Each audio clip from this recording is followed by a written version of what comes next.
sihat badan. Itu maksud juga. Selamat badan, sihat badan. Ini matlub, dituntut. Sebab apa? Fa inna salamatar rijli masalan, sebagai contoh. Kerana sesungguhnya selamat kaki, itu sebagai contoh masalah. Tangan pun samalah. Selamat kaki itu apa? Matlubatun, itu ialah dituntut. Min haitsu, dari segi innaha salamatul lil badan. Selamat kaki ialah dituntut dari segi, dengan sebab selamat kaki lah selamat badan. Tengok, sihat pun lain, tapi kalau kaki sakit, nak dia macam mana? Maka sakit kaki apa maksudul li ghairihi, dan juga li zatihi.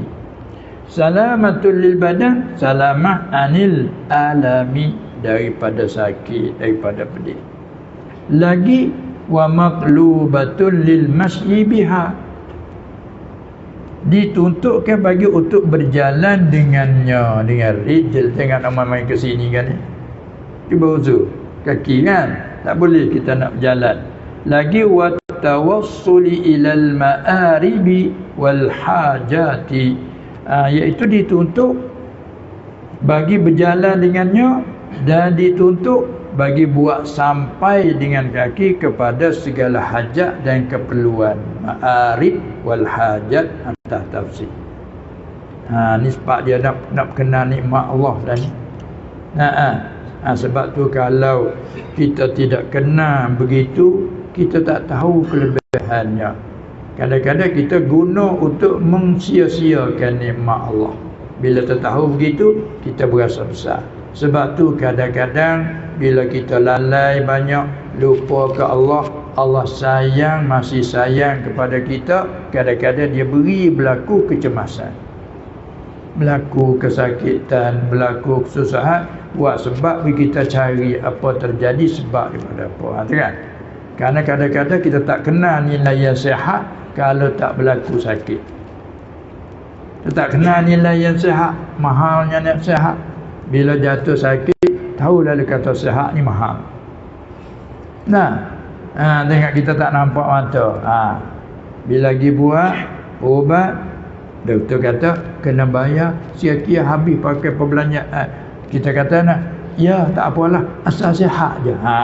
Macam mana pun nak bayar. Ini kenalah kata kesihatan kita ni sangat mahal. Tapi bukan maksud utama betul sihat tu. Setelah sihat kita nak syukur di atas sihat tu lah. Apa yang perlu dibuatkan?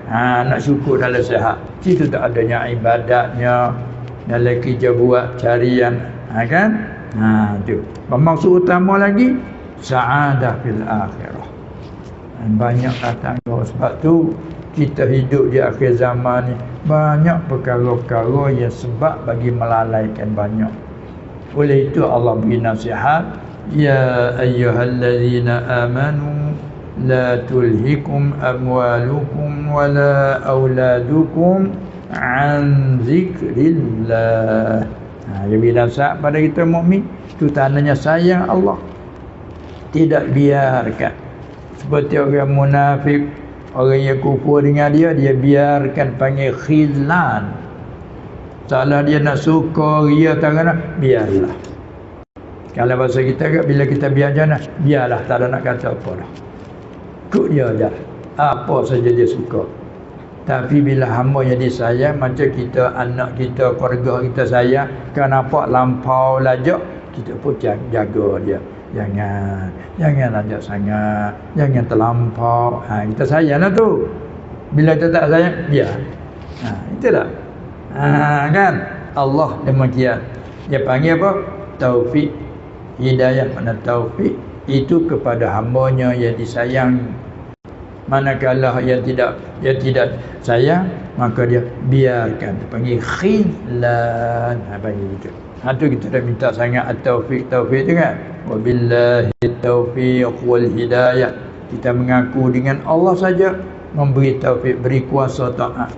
Boleh beriman, boleh taat, bagi-bagi taat, bentuk harta taat dengan harta, taat dengan tubuh badan, semua tu taufik dari Allah. Kalau tidak, kan, maka Allah beri nasihat, hai orang-orang yang telah beriman, janganlah melalaikan kamu oleh harta-harta kamu, dan janganlah melalaikan kamu oleh anak-anak kamu melalai dari ingatkan Allah.